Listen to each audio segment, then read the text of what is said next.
Makanya Pak Silen sebetulnya saya lebih jangan kita menunggu bola di kaki ya kan.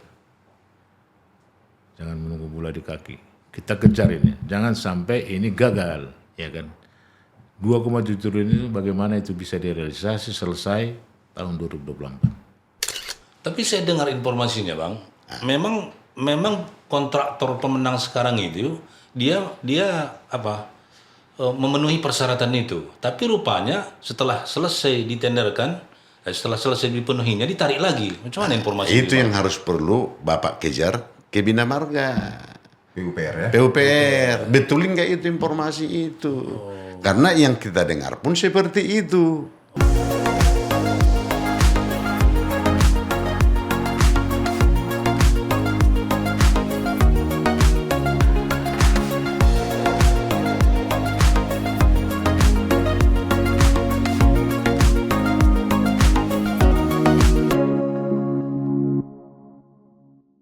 Baiklah para pemirsa dimanapun berada, kami dari podcast Siplah menghadirkan dua tokoh yang sungguh memahami konstruksi khususnya di Sumatera Utara. Kami menghadirkan Bapak Sanggam Sabakara yang saat ini sebagai Ketua BPD Gapensi Sumut dan juga Ketua Pertimbangan Kadin. Dan juga hadir di sini Bapak Victor Silaen, Horas. saat ini anggota DPRD Sumut yang juga anggota Komisi D membidangi pembangunan dan juga beliau sebagai sekretaris fraksi Partai Golkar. Partai Golkar. Itu jangan lupa di situ barang itu kan. Saat ini saya Anton Pangabian sebagai host didampingi saudara saya Firdaus Pranginangin, sarjana hukum.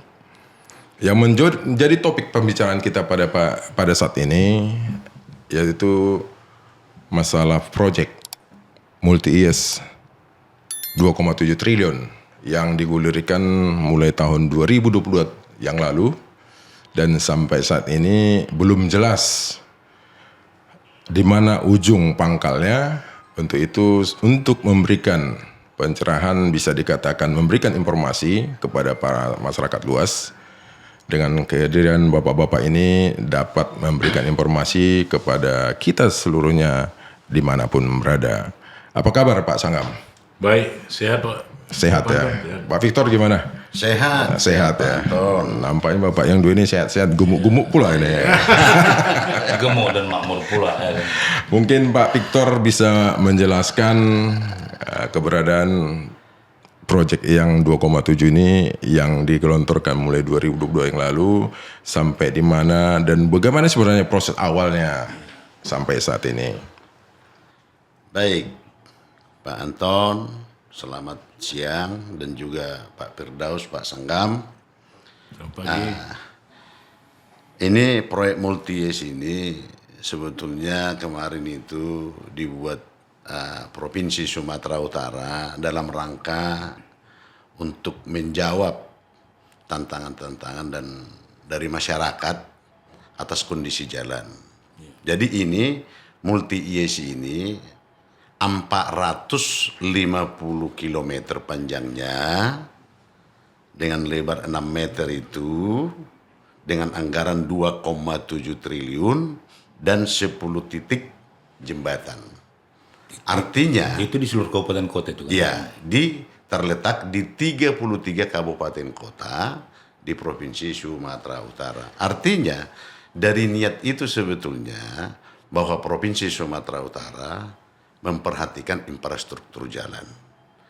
Tapi di tengah-tengah perjalanannya ini, di mana multi-IS ini dibuat satu kontrak.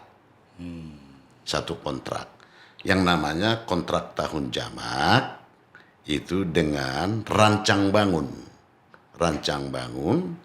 dengan membuat jaminan free financing fund. Artinya di 165 titik ruas jalan, 10 titik jembatan, ini kan sebetulnya kan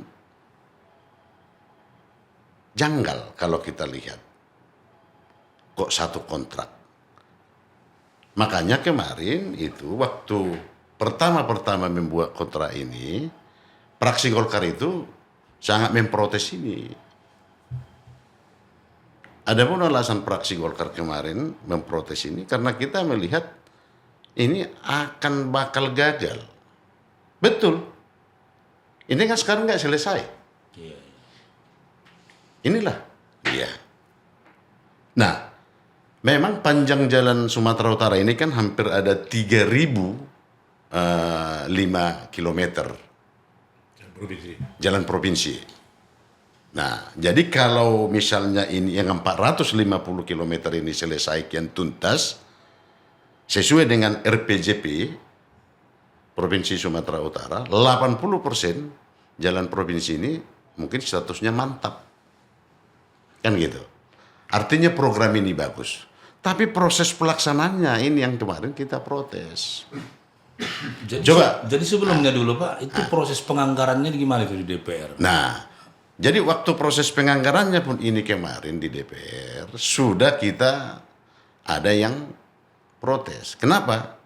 Karena mekanisme penganggarannya ada tahapan atau proses yang tidak dilalui. Contohnya, untuk membuat proyek multi ini kan harus dibahas melalui AKD, dalam hal ini Komisi D. Ya, alat kelengkapan dewan. Sebagai counterpartnya PUPR, kan gitu. Ya. Nah, siap dari Komisi D, kan ini harus dibahas di Banggar.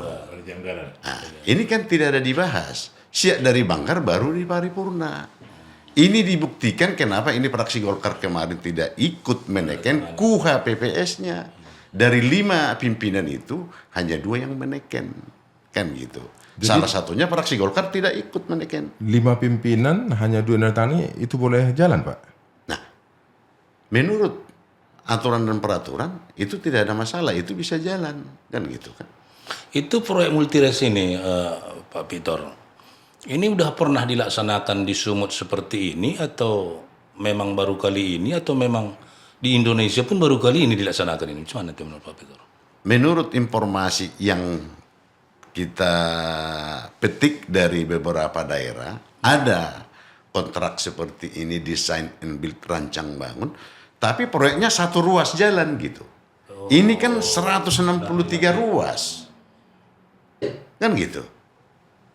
Jadi artinya secara aturannya juga atau mengerjakannya, ini kita bingung loh.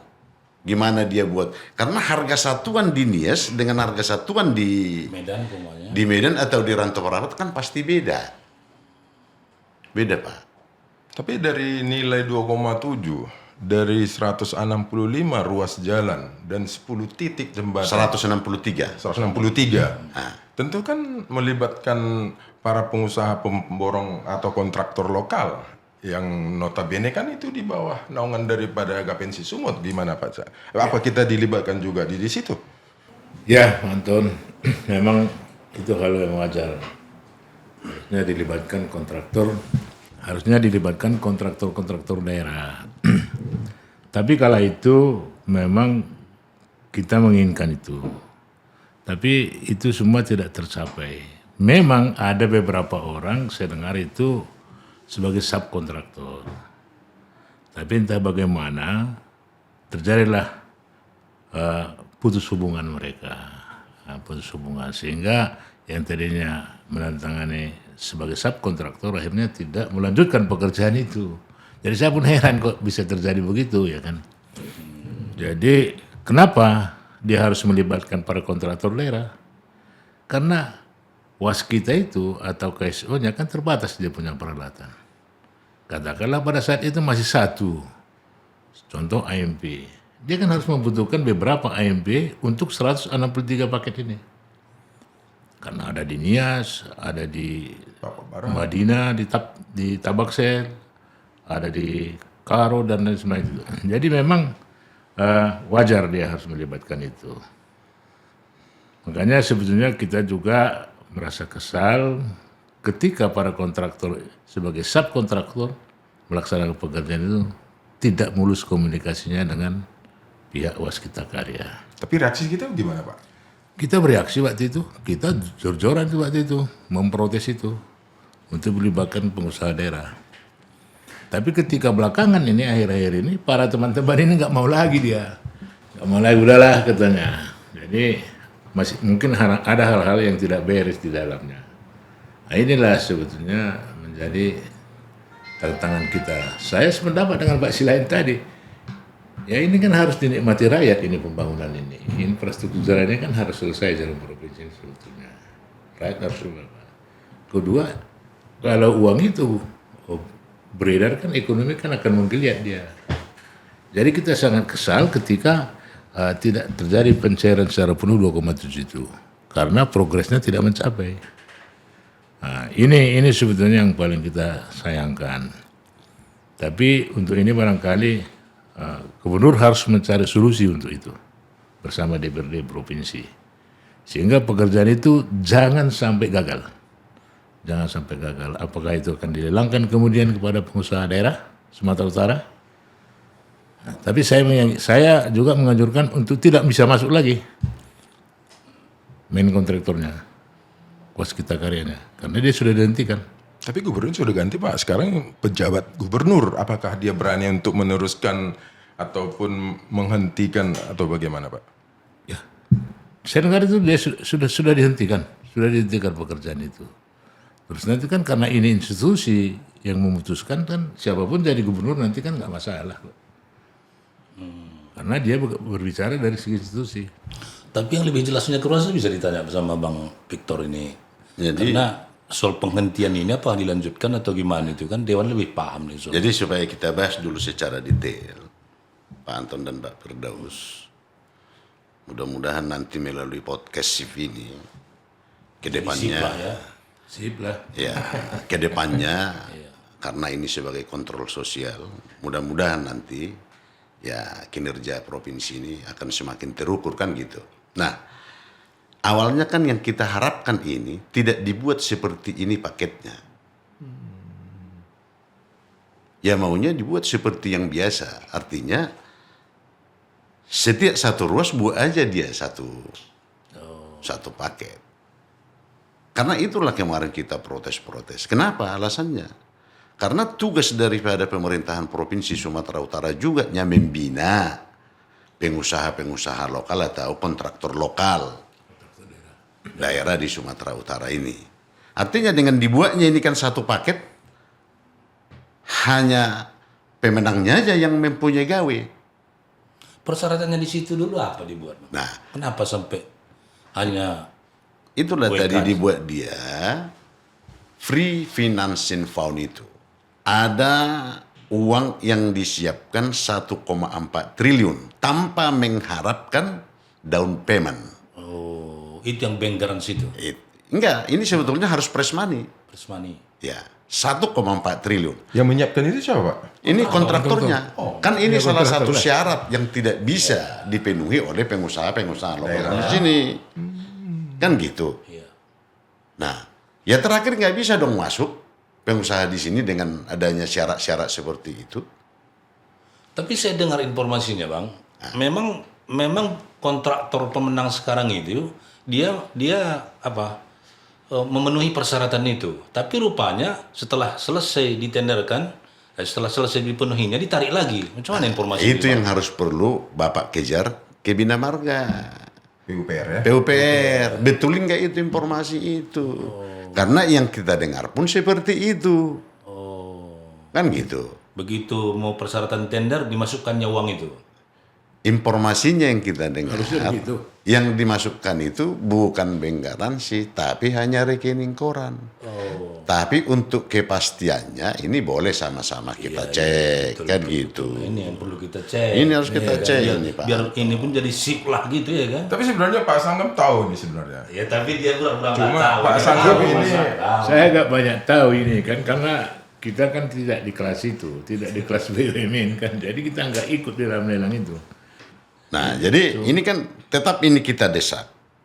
Kenapa? Karena masyarakat ini kan sangat membutuhkan ini bagaimana ini supaya infrastruktur jalan ini mantap ini bagus, ya, jalan mantap ini. Karena ada salah satu jalan ini yang sudah dianggarkan dulu yaitu Persuburan Batas Labura. Itu udah bagus. Itu sepanjang 10 km. Sama sekali tidak dipegang. Ini sementara kalau dipegang Kian ini menghubungkan lintas timur dengan lintas tengah. Jalan nasional. Nah, tahu Bapak? Ini di sini sekarang kebun sawit. Iya. Jadi ngangkat sawitnya harus dari persuburan itu harus ke Siantar.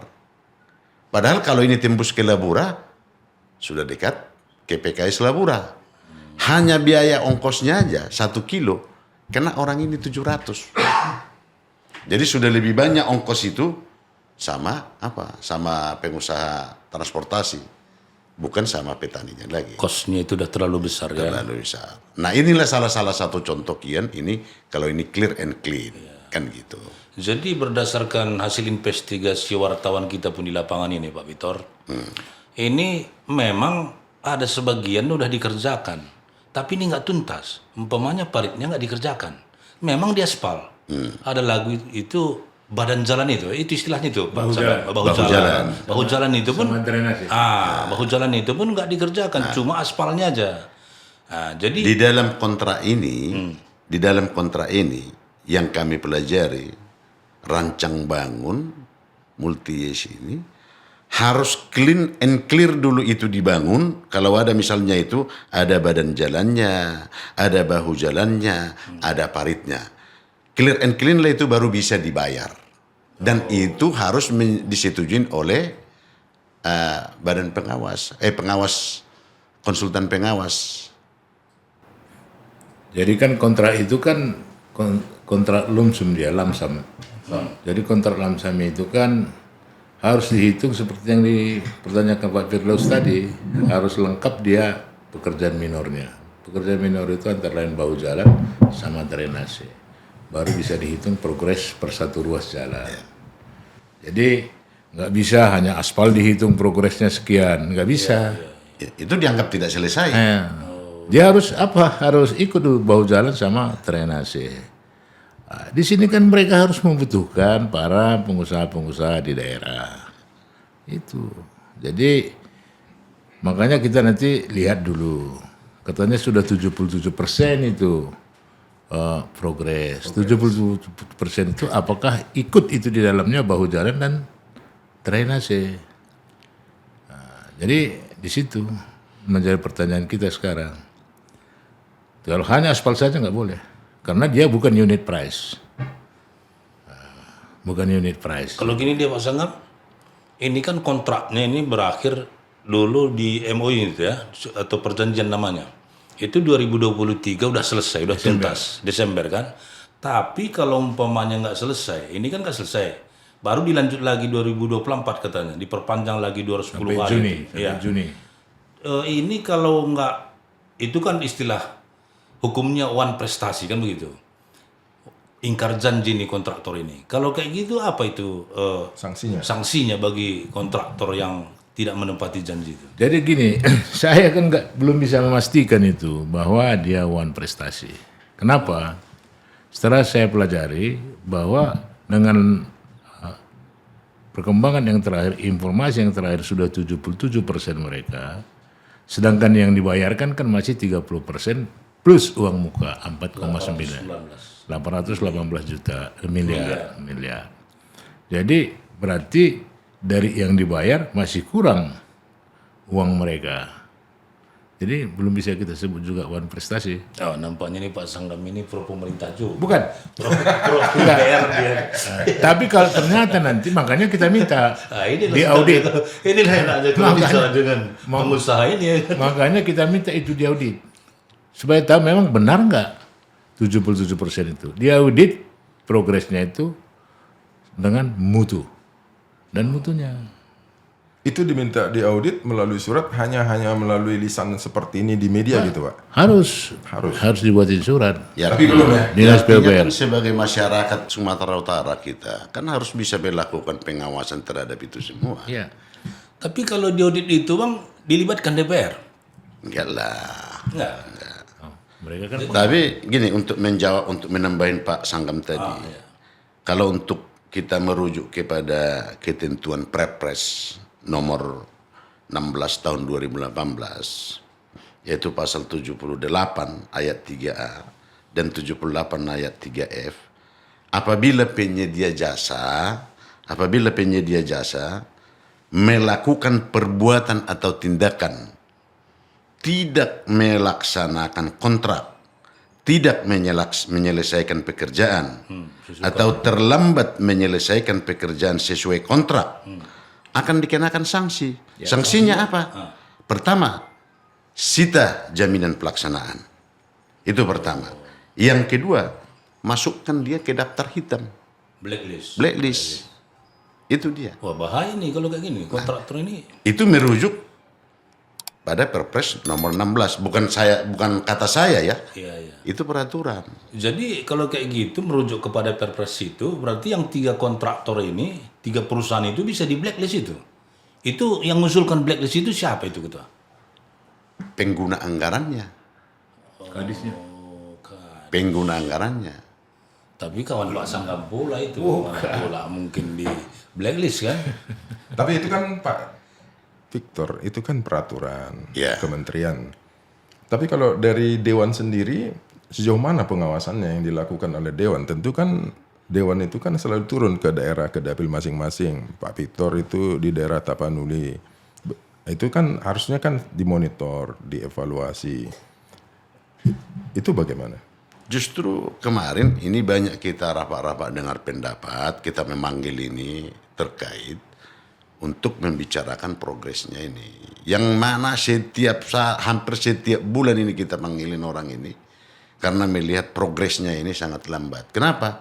Karena waktu kita kampanye kemarin kan janji kita ini harus dibagusin ini kan gitu kan. Nah ternyata tidak clear and clean. Kan gitu. Ada ini dari 165 ruas jalan ini, dari 165 ruas jalan ini ada mungkin ini yang belum dikerjakannya sekitar 11 Titik. ruas jalan. Sama sekali belum disentuh. Belum disentuh. Khususnya di Nias. Dengan volume besar ya. Kan gitu. Dengan volume besar. Tapi kalau kita sebetulnya bukan masalah ini sudah janji kita. Artinya kalau ini selesai 2023 masyarakat sudah bisa menikmati. Kan gitu. Uangnya sudah ada kok disiapkan di Provinsi Sumatera Utara. Udah ada. Jadi apa masalahnya kalau anggarannya sudah disiapkan? Nah, ini harus kita tanya kepada kontraktornya. Ternyata BUMN itu tidak jaminan rupanya bisa menyelesaikan ini. Lebih baik ya. Lebih baik, kan gitu. Ya, untung aja lah ada sip ini ya kan. Minum. Iya kan. Semua Jadi- bisa orang melihat kan sekarang. Kemarin kita minta ini agar multi IS ini, oke, kalaupun misalnya ini sudah di stop, kita dari DPR meminta lakukan kaidah-kaidah maupun hukum yang berlaku maupun aturan-aturan yang berlaku, misalnya apa di hukum kontrak itu. Kalau denda, kalau blacklist. Ini kita minta. Karena DPR kan tidak bisa melakukan penindakan, Pak. DPR kan hanya rekomendasi. Dan ini akan kita rekomendasikan kepada instansi terkait yang berkompeten untuk melakukan tindakan-tindakan ini nanti kepada kontraktor. Dan ini kita minta juga kepada Dinas Provinsi dengan tegas, Dinas PUPR Provinsi, mana ruas jalan yang telah dicanangkan itu mau diaspal, itu dalam program berikutnya wajib hukumnya itu harus diteruskan. Tadi kan Pak Victor bilang bahwasanya anggarannya sudah tersedia Oh, ya untuk udah. menindaklanjuti itu. Tapi kan kita tahu anggaran pemerintah termasuk pemerintah daerah juga kan terjadi efisiensi. Pelaksanaan Pilpres, Pileg, kemudian ini mau pilkada dan juga PON 2024. Apakah memang itu alasannya sehingga itu tidak bisa dilaksanakan? Artinya gini Pak Anton, dari segi hukum kontrak kan tidak bisa. Karena kontrak kan sudah ditandatangani itu 2022. Di mana di kontrak itu dibuat, di tahun anggaran 2022 itu dicairkanlah ini nanti 500 miliar. Di tahun 2023 ini dibayarkan juga nanti 1,5 T. Nah, untuk pelunasannya karena ini dalam kontrak itu ini harus berakhir dia di tahun 2023 yaitu Desember. Nah, cuman pembayarannya pelunasannya di tahun 2024 700 miliar. Jadi totalnya semua 2,7 T. Artinya dari segi hukum kontrak yang kita tahu kalau untuk 2,7 T sudah bikin kontrak, uangnya sudah ada. Ya.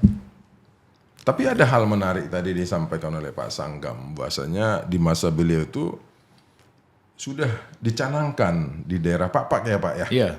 Itu gimana ceritanya? Itu gini Pak Anton itu. Setahu saya jalan Papua Barat ke Humbang itu dulu di masa Beni Murdani, jadi Pangap, itu sudah dibuat Latsitarda, pembukaan jalan itu, yang menghubungkan 2 kabupaten itu. Memang itu dari hutan lindung. Tapi sampai saat ini itu belum terjamah. Kemudian saya di DPR itu saya sudah tinjau itu waktu saya masih di DPR, saya sudah tinjau itu ada 3,5 kilo. Itu memang bukit betul. Gitu. Jadi dan itu sudah dicanangkan waktu itu mencari lahan pengganti. Lahan pengganti itu maksudnya lahan pengganti jalan itu. Karena melalui kawasan hutan gitu. Waktu itu kami sudah membawa Baplan namanya, Badan Planografi Kehutanan ke situ. Sehingga peta itu tapi dicari lahan pengganti. Itulah. Tapi ini kan Pak, proyek Multires ini kan dicanangkan 2022. Masa periode Bapak kan sebelum itu. Ya, tapi ini kan termasuk di 2,7 itu. Oh, termasuk di 2,7 itu. Itu HPL. Nah, termasuk di 2,7. Harusnya kenapa itu harus sudah? Kalau menurut saya ya, jangan main-main lah ya kan. Kalau sudah dianggarkan 2,7 itu kan berarti semua permasalahan nggak ada lagi. Nggak boleh lagi seperti yang diberitakan SIP hari ini.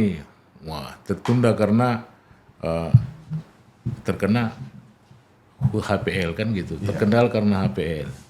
Untung SIP buka itu. Itu aja masih koran kita ini, koran SIP ini yang betul-betul jeli melihat kondisi yang ada di Sumatera Utara ini. Itu harus dilanjutkan. Itu sudah ada. Sudah ada dulu penegasan pemerintah tentang lahan pengganti supaya itu bisa dikerjakan. Yang 3,5 kilometer itu. Kemudian saya masih ingat tuh, saya bersama Samsul Arifin Gubernur. Waktu itu ada Hari Pendidikan Nasional di Sumatera Utara, tingkat di Sumatera Utara dipusatkan di Dairi. Pak Master Tumanggar itu bupati di situ. Pada saat itu. Pak Bupati bilang itu, Pak Master, Pak Gubernur, tolonglah, itu kampung leluhur saya kan ada di Parilitan. Sampai saat ini jalan itu belum bisa tembus. Waktu itu langsung Pak Gubernur, Pak Samsul itu merespon itu supaya itu dikerjakan. Langsung dipanggil kepala Bapeda itu. Saya lihat sendiri itu. Ini anggarkan segera. Jadi saya nggak tahu apakah serius nggak Bina Marga PU ini mengerjakan ini, itu persoalan sekarang kan. Harus Pak Sanggam. Harus serius kan. Jadi kalau nggak nanti nggak ada lagi kita masih lain kan. Harus. Karena begini, termasuk itu salah satu program kita dalam rangka meningkatkan destinasi Danau Toba. Itu kita nanti yang datang dari Singkil, dari Sumbul Salam, dari Nagan Raya, dari Blangpidi. Contohnya kalau dia mau ke Jakarta, nggak mungkin lagi harus dia ke apa? Ya. Kuala Namu. Ke Kuala Namu atau ke Aceh, ke Banda Aceh. Ke Silangit lah kan. Harus ke Silangit. Bandar Silangit. Jadi termasuk itu salah satu programnya, itu harus wajib hukumnya dikerjakan dan dibuka jalan itu untuk menghubungkan Pak Barat ke Humbang. Dan Pak Barat nantinya juga eksisnya ke Tapteng dan Sibolga. Nah, ini sebetulnya program ini bagus. Makanya dari awalnya tadi kan sudah kita bilang bahwa program ini bagus. Pelaksanaannya nggak bagus. Jadi di ujung Kabupaten Humbang itu, namanya Parlitan, Kecamatan Parlitan itu juga pada penduduk. Dan salah satu terluas itu kecamatannya. Kecamatan di Humbang. Dan potensi hasil buminya cukup besar. Cukup menjanjikan itu. Penghasil kemenyan loh. Karet dan lain semuanya itu kan, dan tanaman-tanaman muda. Jadi kalau mereka ke Medan via Dolok Sanggul itu bisa 8 jam ke Medan ya. Tapi kalau dari Parlilitan via Pak Barat ke Medan bisa 5 jam. Kalau itu jalan itu terhembus. Makanya kita mohonlah SIP untuk tetap terdepan mendorong pembangunan ini. Tapi kan Pak Sanggam juga harus pahami juga, kita kan hanya menyuarakan, tapi kebijakannya itu kan tentu dibantu oleh eksekutif, legislatif, khususnya Pak Victor Silayan ini. Kita mendorong bagaimana proyek 2,7 ini bisa terlaksana dengan baik. Kita harapkan dari Dewan boleh memonitor dan mendukung, ya Pak Victor. Ya. Jadi ada satu lagi yang paling apa ya? Antara Pak Barat ini dengan Kecamatan Parlilitan itu satu puak dia. Itu pak semua. Tapi mereka tidak bisa berkomunikasi karena transportasinya tidak lancar. Tidak bisa, baik di bidang adat dan lain semuanya itu. Jadi memang fungsi ganda kalau jalan Pak Barat dengan Humbang itu ditingkatkan atau dibangun. Jadi begini Bang Pitor, ini sekarang ini kan proyek udah dihentikan atau diputus kontrak kita kan nggak tahu. Pokoknya di lapangan kata Kadis PUPR Sudah stop lah pekerjaannya. jadi kalau udah di stop, apa upaya DPR ini untuk melanjutkan? Karena rakyat pemilih Bapak di Tapanuli tetap ini menuntut agar jalan ini diperbaiki seperti jalan Silain itu kan itu kan termasuk 2,7. Tapi sampai sekarang belum dikerjakan. Bagaimana ini nanti? Kalau ini urusan Pak Silain lah ini Pak Firdaus, Pak Silain lah ini. Supaya anggaran itu bolanya sama jangan Pak mati Silain. anggaran itu. Anggaran itu jangan dimatikan. Iya. Tetap juga hidup anggaran itu dan dikerjakan pekerjaan itu biar selesai tahun anggaran ini.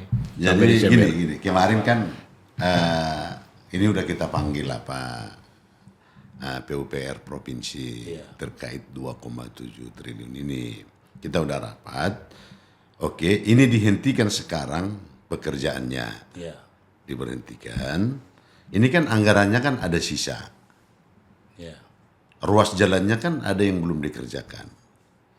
Kita minta itu kalau boleh tahun ini juga harus dikerjakan dengan kontrak-kontrak sudah beda.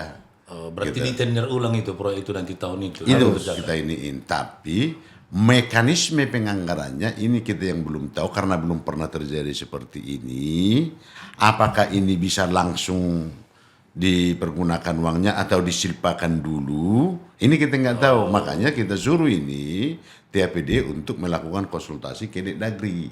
Bisa nggak langsung? Kan gitu. Karena belum pernah hal yang seperti ini terjadi. Baru kali ini. Karena anggarannya kan nggak mati Pak Anton. Kan nggak mati. Tapi harusnya kan mengingat ini sudah bulan Mei, medio Mei, Tapi tahun ini nggak mungkin lah. apa memungkinkan itu dilanjutkan? Biasanya pelaksanaan proyek tahun anggaran berjalan kan harusnya sudah dikerjakan. Ya memang. Jadi minimal dia nanti kita harapkan di P udah bisa. Kalaupun dibuat dia misalnya satu ruas dia kan 25 miliar, 20 miliar bisa juga dibuat multi IS. Nggak ada persoalan kok. Satu kontrak nggak ada masalah. Misalnya seperti ruas jalan yang dibilang Pak Sanggam tadi yang Pak Barat menuju Parlilitan. Mungkin buat aja satu kontrak multi IS. Mungkin mulai dari bulan 11 ke tahun berikutnya. Kan tidak ada persoalan Pak. Tapi kalau saya menyarankan Pak Silain itu jangan mati. Ya kan. Supaya apa? Supaya memang kalau itu mati kan sayang uangnya. Ya kan. Toh juga tidak dinikmati rakyat. Nah, apalah upaya DPRD bersama Pemprov supaya itu berlanjut terus dikerjakan sampai Desember. Tidak perlu lagi multi-years. Karena itu sebetulnya multi-years ini nggak perlu kian ini. Aduh, ini kan bukan high-tech dia, bukan teknologi tinggi ini ya kan. Jadi cuman kita ketawa lah melihat ini ya kan. Ketawa kita melihat ini. Kok bisa multi-years yang tidak high-tech. Ya kan. Tapi kalau bagi Pak Sanggam ini memang udah di tender ulang udah senang kali dia. Karena udah pernah statementnya bersiap-siap kontraktor Kontraktor Sumatera Utara harus siap. Sebagai ketua Gapensi, Ketua Gapensi kita kan mengayomi para wajib anggota kita. hukumnya harus Iya. mensejahterakan anggota, melindungi anggota. Itu dia. Dan saya kira tidak salah, dan itu juga tugas daripada Provinsi Sumatera Utara. Tapi pada saat itu ada informasi kita terima, dengan anggaran 2,7 triliun itu nggak ada kontraktor lokal daerah yang mampu ikut tender di situ kecuali BUMN. Memang nggak ada. Ya itu tadi, karena Makanya nggak syaratnya masuk. sudah ada ditambahin free financing fund itu harus menyiapkan dana 1,4 triliun fresh money. Kalau ada uang kita 1,7 triliun itu apalagi jadi kontraktor kita ya kan? Kan gitu. Ini kan sekarang karena BUMN ini. ini kan multi. Yang sudah terbayarkan ini, yang sudah dikerjakan sekitar 77%. Katanya.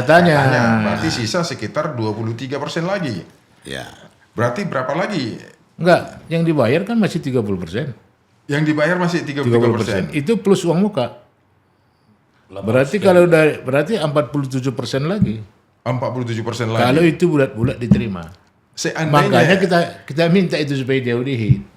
Yang 77% itu. Tapi seandainya itu dilaksanakan oleh kontrak lokal, mampu ya? Aduh, pekerjaan sepelenya itu Artinya semua. gini Pak Anton, satu ruas dibuat satu kontrak. Jangan seperti ini. Satu kontrak 167 ruas dan 10 titik jembatan. Makanya ini inisiatornya ini proyek ini saya nggak tahu siapa. Ini kerjaan 3 bulan ini. Kalau satu ruas seperti yang bilang Pak Silain tadi ya kan. Tapi bisa lolos di Dewan ya Pak ya? Itu tadi udah kita bilang bahwa fraksi Golkar itu tidak menaikkan ini. Yang pimpinan yang di DPR itu yang dari fraksi Golkar tidak ikut menaikkan. Hanya 2 pimpinan yang menaikkan dari 5 pimpinan. Kenapa tidak ditekan orang ini bertiga ya kita nggak tahu. Nanti Ini sebetulnya harus tanya lah. Pak Anton, ini sebetulnya jembatan ini yang paling berat. Tapi saya yakin kalau jembatan itu dikontrakkan di bulan 7, bulan 12 selesai. 5 bulan selesai itu. Termasuk yang di Nias itu kan. Karena itu kan rangka baja. Jadi memang keseriusan pemerintah daerah lah. Sebetulnya bagaimana menyelesaikan pekerjaan itu. Karena tadi seperti yang dibalas Pak Silain, kalaupun dikerjakan 165 titik itu selesai tahun itu, belum semua ruas jalan provinsi itu permanen. Belum. Masih Tapi yang 10 titik jembatan ini sudah ya Pak ya? Belum juga. Di Nias masih Sama sekali belum ada dipegang. Jadi apa harapan kita, khususnya Pak Victor Silain selaku legislator di provinsi dan upaya-upaya untuk mendorong ini dilaksanakan, dan kemudian nanti Pak Sanggam juga berharap dilaksanakan dapat dikerjakan oleh para kontraktor daerah. Sumatera Utara. Jadi gini, kita semua stakeholder harus bergandengan tangan untuk pertama mendesak pemerintah tetap agar mengerjakan ruas-ruas yang telah direncanakan kian. Jangan ditinggalkan. Kan gitu. Artinya kita ini bergandengan tangan, masyarakat Sumatera Utara, DPRD, asosiasi, pengusaha, dan juga media. Makanya Pak Silain sebetulnya saya lebih, jangan kita menunggu bola di kaki ya kan. Jangan menunggu bola di kaki. Kita kejar ini. Jangan sampai ini gagal ya kan. 2,7 triliun itu bagaimana itu bisa direalisasi selesai tahun 2024. Kalau saya Harus bukan hanya soal kepentingan para kontraktor di daerah, tapi kepentingan rakyat yang lebih besar. Seluruh rakyat, seluruh Sumatera Utara. Itu dia Pak Anton. Jadi kita berharap itu tetap dilaksanakan. Kita mendorong DPR lah, Mendorong kita DPR, mendorong Pak mendorong Silain, pemerintah. mendorong pemerintah. Agar proyek ini tetap dilaksanakan. Masalah yang sudah terlewatkan itu ya perlu dilakukan sanksi-sanksi. Kalau kami dari DPR, ini wajib hukumnya harus dijalankan. Karena ini juga sudah Paten janji-janji. lah ya kan. Iya. daerah pemilihan. Gitu loh.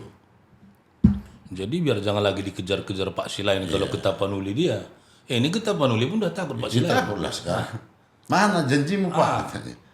Tapi seandainya itu terlaksana, yang 2,7 itu dari 165 dan 10 titik jembatan itu dilaksanakan, sudah bagus lah sebenarnya transportasi di Sumatera Utara. Sudah bagus. Udah bagus ya. Kenapa? Dari 3.005 kilometer Jalan provinsi. jalan provinsi Kalau ini terlaksana yang 450 km ini, 80% jalan provinsi itu sudah kategori mantap. Mantap ya. Dan itu sudah sesuai dengan RPJP Provinsi Sumatera Utara. Sebenarnya udah enak kita jalan-jalan kan? Makanya yang menjadi pertanyaan kita sekarang, ada nggak dana itu di situ 2,7 triliun itu? Nah itu. Masih ada nggak? Ya kalau Kenapa DPR, harus dianggarkan kalau DPR lagi? tadi bilang ada, udah dianggarkan. 2024 pun udah. Urusan pasti lain lah itu kan. Ah, Ya kan? Tadi kan faksi lain kan satu di antara 99. Bukan, gini Pak Sangga. Kalau Bapak sudah teken kontrak, kan sudah ada pasti ada uangnya. Makanya Bapak teken. Begitu juga ini kan. Begitu juga ini kan gitu kan. Gini. Masalah nanti isinya ada, nanti kita lihat kan gitu kan. Yang jelas secara tertulis ini sudah ada dan harus dipertanggungjawabkan secara hukum. Jadi, artinya kan jangan nanti dibilang alasan nggak mungkin lagi selesai katanya kan, karena tahun anggaran Desember sudah dekat. Ini tender cepat bisa kok. Nah, 3 bulan bisa selesai. ini Pak Sangkam harus betul-betul sama-sama kita kawal. Ya. 5 bulan selesai semua itu. 5 bulan ya. Berarti kalau 5 bulan, bulan 10 clear. Jadi nggak usah dialokasikan ke yang lain anggaran yang sudah ada, itu maksud saya. Ya, artinya katalog juga bisa kok. Katalog bisa. Kalau jalan kan katalog bisa. Jadi Itu dia. kami mengucapkan terima kasih kepada Bapak berdua, Pak Sanggam dan Pak Victor Silain yang telah memenuhi undangan kami. Tentunya masyarakat Sumatera Utara, para pemirsa SIP, dengan kehadiran Pak Victor dan Pak Sanggam di studio podcast Siplah tentu membuka nuansa baru dan harapan kita sesuai dengan harapan narasumber kita, jalan jembatan yang dicanangkan dalam progres multi years 2,7 itu dilaksanakan sudah cukup mantap. Jadi kita berharap ini dapat berjalan dengan baik. Tentunya semua stakeholder dan masyarakat dan asosiasi maupun legislatif dapat mendorong agar proyek ini dapat dilaksanakan sehingga para kontraktor di daerah juga bisa menikmati dan masyarakat umum bisa juga menikmati jalan yang akan dibangun. Itulah para pemirsa Siplah yang menghadirkan kedua tokoh ini, dan tentunya Bapak berdua bersedia nanti kalau kami undang dalam topik yang sama adalah kelanjutan juga topik yang berbeda. Tetapi para pemirsa jangan lupa like, share dan subscribe. Horas. Hidup sip.